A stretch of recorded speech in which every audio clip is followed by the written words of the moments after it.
নিরপরাধ একটা মানসিক ভারসাম্যহীন ছেলেকে পিটাতে পিটাতে পিটাতে মেরেই ফেললেন।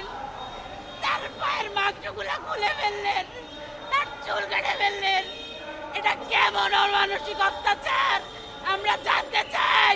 নতুন ধারা বাংলাদেশের পক্ষ থেকে আমরা এই হত্যার বিচার চাই। বিচার চাই, করতে হবে, বিচার করতে হবে।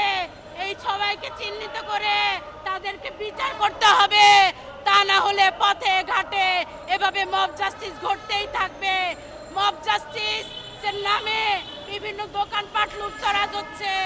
আমরা মব জাস্টিস চাই না, আমরা আইনের প্রয়োগ চাই। আমরা সেনাবাহিনীকে বলবো আমাদেরকে নিরাপত্তা দেন, পুলিশ বাহিনীকে বলবো আমাদেরকে নিরাপত্তা দেন। না হলে আমার এই নিরাপদ এই রেনুর মতো কোনো একভাবে মব জাস্টিসের শিকার হবে, তাকেও মেরে ফেলবে, আমাকেও মেরে ফেলবে, ওকেও মেরে ফেলবে। আমরা কোনো মানুষ মারা যেতে চাই না।